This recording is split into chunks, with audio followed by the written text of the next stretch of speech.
Fíjate que si alguien se rompe un brazo, el proceso es como muy lineal, ¿no? Hay una radiografía, se ve esa línea blanca y dentada ahí en el hueso y el diagnóstico es totalmente físico. Claro, es algo visible e indiscutible. Exacto, está ahí. Pero a ver, ¿qué pasa cuando la fractura, digamos, es un zumbido? Un ruido ensordecedor que solo existe dentro de la cabeza de quien lo padece. Ese es el gran problema, que es completamente invisible para los demás. Totalmente. Y bueno, hoy vamos a hacer una inmersión profunda en esto de la hiperactividad neuronal, enfocándonos especialmente en el tinnitus crónico y en cómo la ciencia clínica actual está usando una especie de ilusión matemática llamada pulso binaural para intervenir directamente en la neurofisiología. Es un tema fascinante, y me encanta que lo abordemos porque suena a ciencia ficción, pero no lo es. Para nada, vamos a explorar cómo el cerebro humano puede ser sincronizado mediante sonido para apagar estos ruidos fantasmas. Y yo, como mujer que siempre ha sido escéptica con las soluciones milagrosas, me quedé sorprendida con los datos. Sí, y para empezar a entenderlo hay que dejar claro algo fundamental.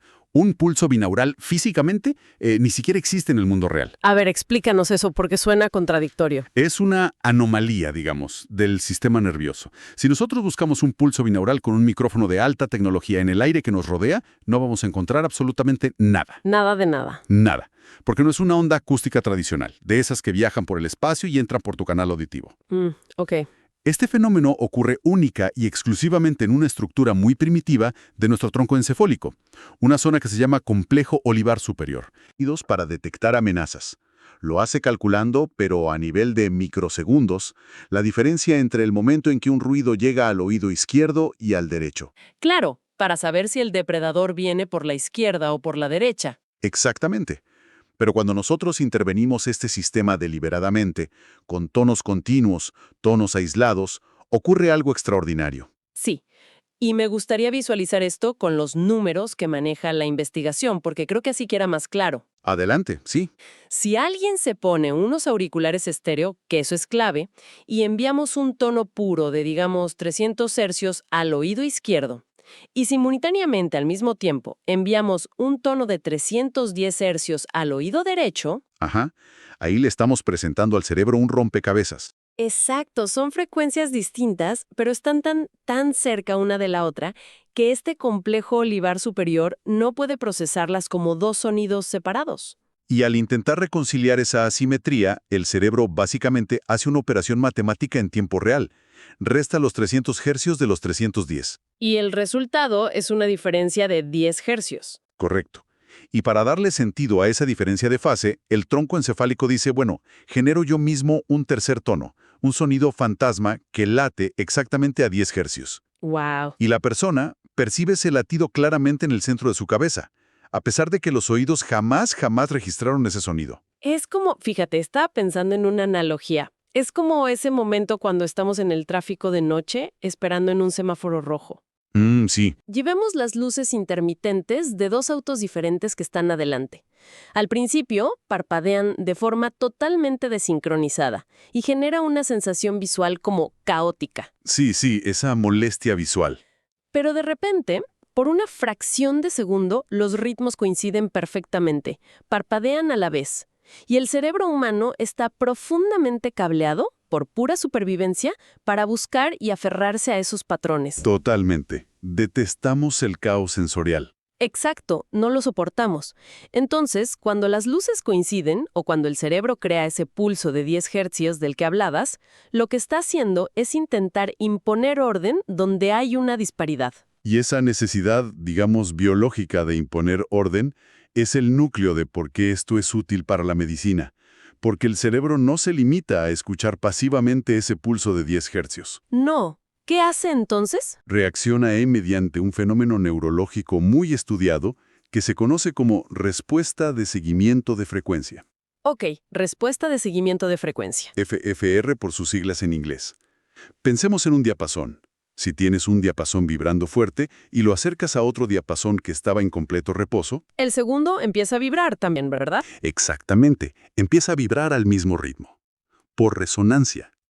Y en el cerebro, cuando el tronco encefálico sostiene esta ilusión acústica de 10 hercios, la actividad eléctrica de las neuronas que están alrededor empieza literalmente a imitar esa frecuencia. Empieza a contagiarse. ¿Sí? Los ritmos electroencefalográficos se sincronizan. Claro, ese es el famoso concepto del arrastre de las ondas cerebrales. La electricidad del cerebro es empujada o arrastrada a seguir el ritmo de una ilusión. Y si podemos dictar el ritmo eléctrico del cerebro, esencialmente tenemos un acceso directo a los estados cognitivos y químicos de la persona. Lo cual abre un menú enorme de frecuencias, porque dependiendo de la diferencia matemática que programemos en esos auriculares, podemos llevar a la mente a destinos completamente diferentes. ¿Sí? Es como un panel de control. Hablemos de las ondas beta, por ejemplo. Perfecto. Las ondas beta operan en la parte alta del espectro eléctrico. Estamos hablando de entre 14 y 30 hercios. Que es el estado en el que estamos ahora mismo, ¿no? Seguramente. Es la firma eléctrica de la vigilia, del análisis lógico, la atención focalizada. Y las fuentes indican que mantener el cerebro funcionando, específicamente entre los 18 y los 22 hercios, optimiza de forma increíble la memoria de trabajo. ¿Por qué en ese rango exacto? Porque en ese punto, las neuronas están disparando a la velocidad ideal para procesar y retener información del entorno, pero sin llegar a saturarse. De hecho, se está estudiando muchísimo cómo inducir este ritmo de forma artificial para estabilizar la atención en perfiles neurodivergentes. Pero ojo, y esto lo mencionaban claramente los documentos, la velocidad tiene un límite fisiológico. Ah, sin duda. Más no siempre es mejor. Claro, porque si empujamos la diferencia de los pulsos más allá de los 25 hercios y ya entramos en el rango que llaman beta alto, los beneficios desaparecen por completo. Se esfuman. El cerebro pasa de un estado de productividad súper enfocada a un estado de hipervigilancia extrema. Es que es como mantener el motor de un auto en la línea roja del tacómetro, ¿sabes?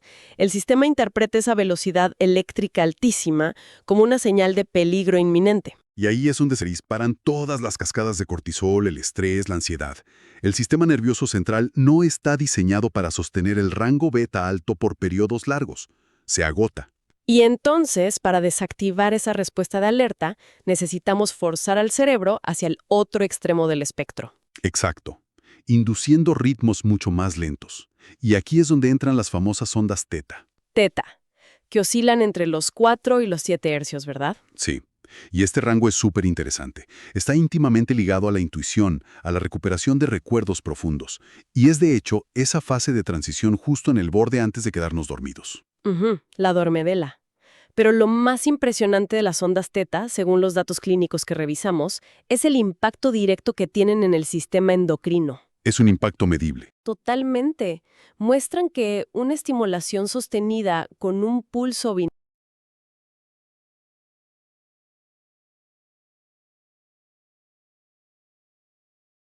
es una locura. Literal. Esa frecuencia de 6 hercios actúa como un freno físico. Las oscilaciones tan lentas en la corteza envían una señal a través del eje hipotalámico Ajá. y le ordenan, o sea, físicamente le ordenan a las glándulas suprarrenales que detengan la producción de la hormona del estrés. Es una anulación casi mecánica de la respuesta de lucha o huida. A ver, pero espera. Porque aquí es donde la intuición como que choca con la lógica de toda esta investigación. ¿En qué sentido? Yo entiendo perfectamente cómo un pulso lento puede relajar un cerebro sano y estresado. Pero si el objetivo principal de este análisis es cómo se aplica al tinnitus, me surge una duda inmensa. Adelante. Si el problema principal de una persona es que ya tiene un zumbido agudo, caótico e incesante metido en la cabeza, su corteza auditiva ya es un caos absoluto. Entonces, ¿cómo es que añadir un tono fantasma, o sea, inyectar literalmente más sonido al sistema, no empeora el problema en lugar de apagarlo? Es una excelente pregunta. Suena a intentar apagar un incendio arrojando gasolina, francamente. Sí, lo parece. Y de hecho, esa es la paradoja aparente que durante mucho tiempo retrasó este tipo de terapias en la comunidad médica. ¿Ah, sí? Sí. Para entender por qué realmente funciona, tenemos que desaprender lo que creemos saber sobre el tinnitus. El silbido que escuchan los pacientes rara vez es un daño mecánico en el tímpano que está emitiendo ruido físico. Ok, no es el oído en sí sonando. No. Es una respuesta neurológica a la privación sensorial. Normalmente, debido a una pérdida auditiva, aunque sea leve, el cerebro deja de recibir el rango completo de frecuencias del mundo exterior. O sea, se crea como un vacío de información que antes sí estaba ahí. Exactamente. Al detectar ese silencio anómalo, la corteza auditiva entra en pánico. Como no recibe la señal que espera, intenta compensar esa falta de estímulos externos, amplificando su propia actividad interna. Sube su propio volumen. Sí, las neuronas, al estar privadas de la información que solían procesar a diario, comienzan a disparar señales eléctricas erráticas, se vuelven hiperactivas, y esa tormenta eléctrica autosustentada es lo que la mente consciente interpreta como un pitido insoportable. Claro, fíjate que esto es la mecánica exacta de cuando se produce un acople, el famoso feedback de un micrófono en un escenario. Uy, sí, esa es una analogía perfecta. Si alejas demasiado el micrófono de la fuente de sonido o si alguien tapa el cable y la señal se debilita, los amplificadores del sistema aumentan automáticamente su ganancia para tratar de compensar esa pérdida. ¿Y qué pasa? Pues el resultado es ese chirrido estridente que te lastima los oídos. En el caso del tinnitus, la red neuronal de la persona es el amplificador. Está elevando la ganancia interna de forma descontrolada porque el oído ya no le manda la señal completa. El cerebro se queda atrapado, retroalimentando su propio ruido. Una descripción que ilustra perfectamente el agotamiento crónico que provoca este cuadro. No hay descanso. Ninguno. Y aquí es justo donde la intervención con pulsos binaurales demuestra su verdadero valor clínico. No estamos usando el sonido para, digamos, tapar el problema. Ok, entonces, ¿qué hace? Lo usamos para obligar a esa red neuronal hiperactiva a disminuir su ganancia, utilizando unas frecuencias muy específicas. Y la primera línea de defensa de la que hablan las fuentes se encuentra en las ondas alfa. Que van de los 8 a los 13 hercios. Correcto. Alfa es como el ritmo de la vigilia relajada, ¿no? Es la frecuencia que domina cuando nos acostamos, cerramos los ojos al final del día, pero todavía no nos quedamos dormidos. Exacto. Es relajación consciente. Y los escáneres cerebrales que se le hacen a pacientes con tinnitus crónico muestran algo revelador. ¿Qué muestran? Muestran una deficiencia profunda y constante de esta potencia alfa en las regiones auditivas. Estas personas están estancadas en ese estado beta alto del que hablábamos antes. De hipervigilancia extrema. Sí, están ahí atascados sin la capacidad natural de generar ritmos calmantes. Por eso inducir ondas alfa a través de la diferencia binaural es tan potente. Actúa directamente sobre los neurotransmisores inhibidores, particularmente promoviendo la liberación de GABA. A ver, entonces imaginemos que el pulso fantasma, digamos el de 10 hercios, funciona como un director de orquesta que es muy implacable. Me gusta esa imagen. Su ritmo constante y dominante obliga a esas neuronas que estaban disparando a lo loco, de forma errática, a alinearse. Al marchar a este nuevo ritmo que es más lento, más ordenado, la hiperactividad en la corteza se deprime físicamente. Así es.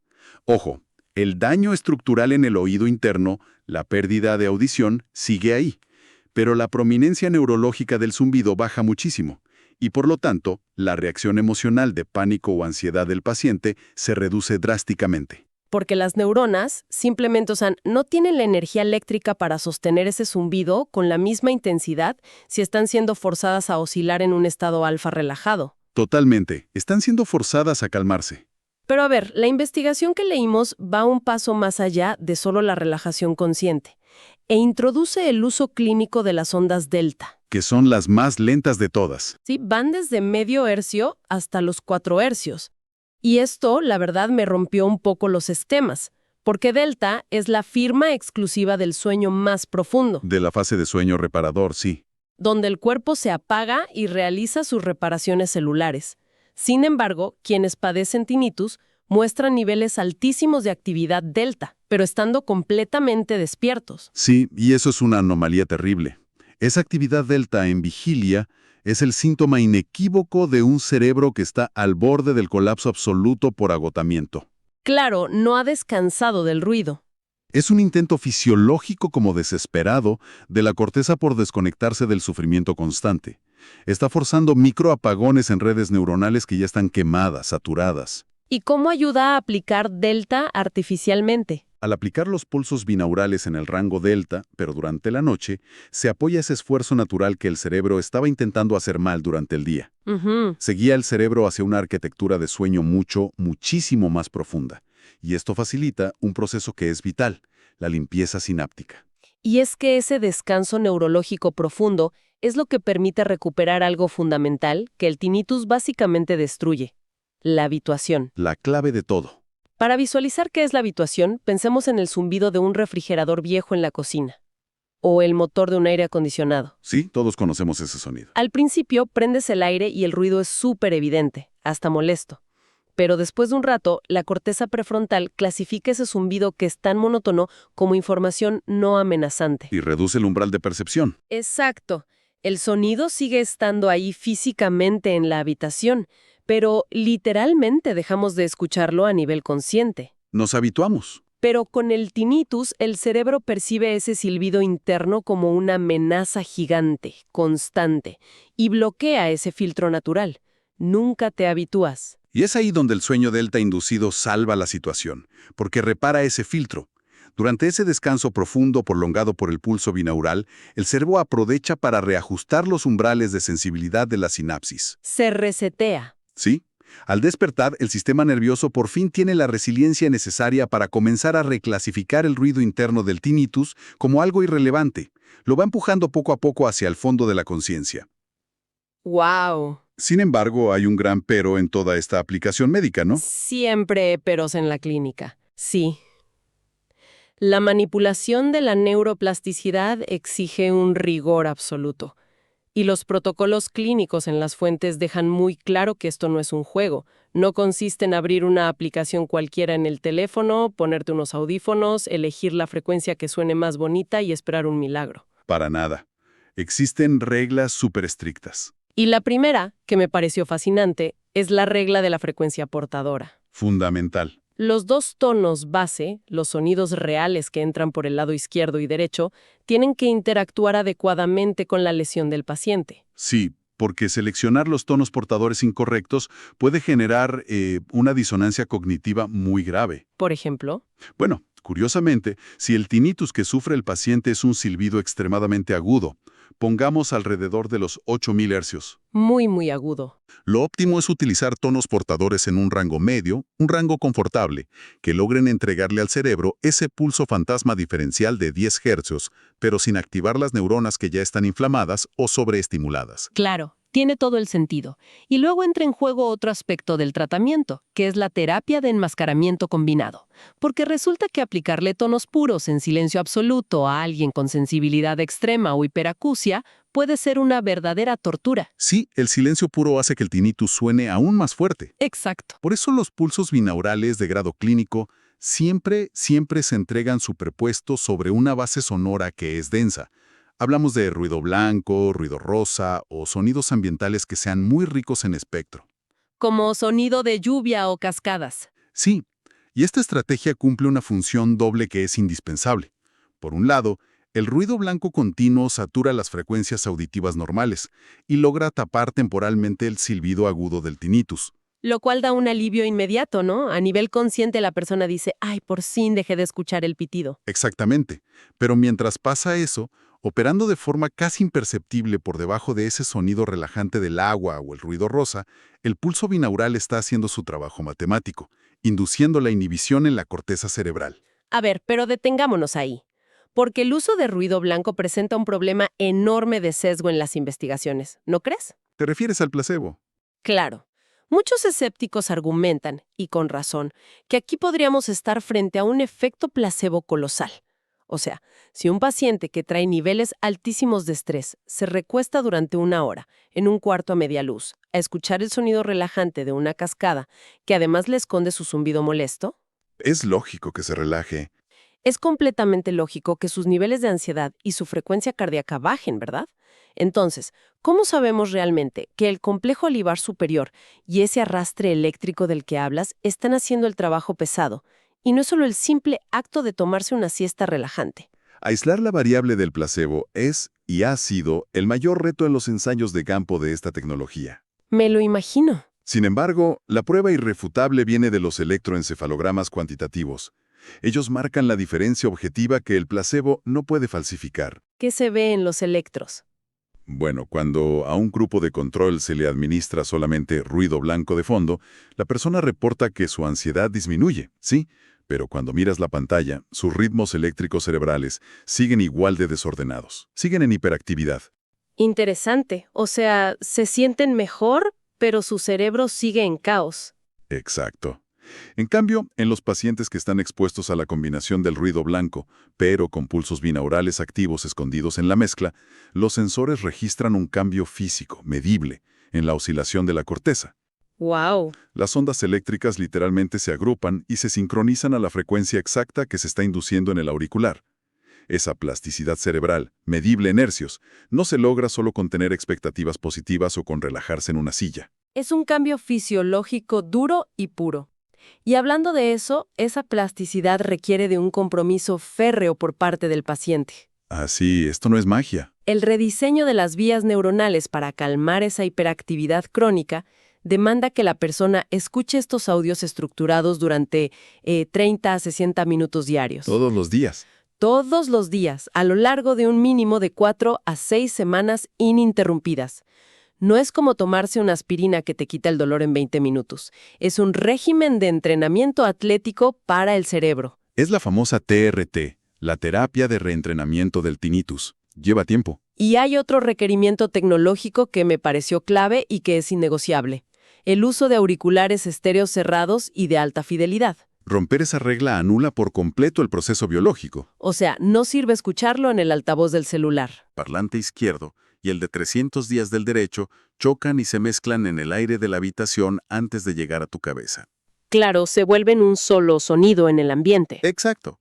El oído percibe ese choque de frecuencias ya mezclado como una vibración física externa, como un sonido monaural normal. Y entonces el tronco encefálico dice, un sonido más, no tengo que calcular nada. Exactamente. Nunca se ve forzado a realizar el cálculo matemático. La ilusión interna no se genera y la oportunidad de alterar la red eléctrica del cerebro desaparece por completo. O sea, no se puede engañar a la anatomía usando malos equipos. Definitivamente no. Y hablando de anatomía, las fuentes también advertían sobre situaciones donde forzar al cerebro a oscilar a frecuencias específicas, de hecho, cruza la línea del riesgo médico. Es muy importante mencionar esto. Existen contraindicaciones en los protocolos que no son sugerencias amigables, sino reglas de seguridad vitales. Sí. Forzar la sincronización eléctrica en personas con susceptibilidad a descargas anormales es altísimamente peligroso. Hablamos de epilepsia, ¿no? Exacto.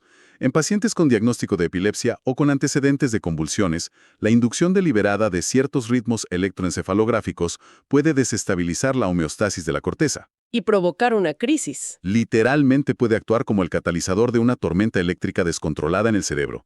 Está estrictamente contraindicado. Y de la misma forma hay consideraciones operativas para la vida diaria que son súper severas.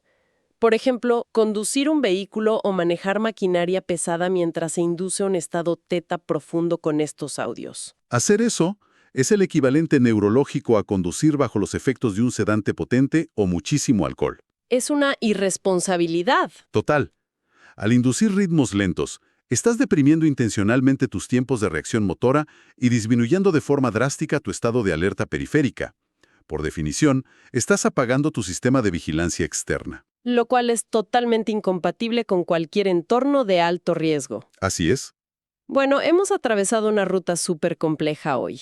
Comenzamos desarmando esta extraña ilusión auditiva, donde el cerebro resuelve un problema matemático creando un sonido que ni siquiera existe en el mundo físico. La magia del complejo olivar superior. Exacto.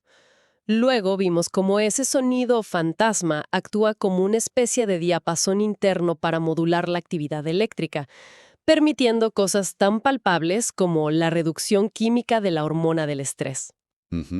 Y finalmente, detallamos cómo esa misma modulación se convierte en un ancla de salvación clínica en el mundo real, forzando a la corteza auditiva hiperactiva a disminuir su ganancia y dándole un respiro vital a quienes sufren de la fatiga crónica del tinnitus. Y fíjate que ver este salto de un fenómeno psicoacústico que parecía solo una curiosidad de laboratorio a una herramienta real de neuroplasticidad que está redefiniendo el tratamiento del dolor fantasma, Es esperanzador, ¿no? demuestra que nuestro sistema nervioso, incluso cuando parece estar irremediablemente dañado o atrapado en un ciclo infinito de caos, todavía conserva una asombrosa capacidad para reescribir su propio código de funcionamiento. Siempre y cuando se le proporcione la llave de acceso adecuada, claro.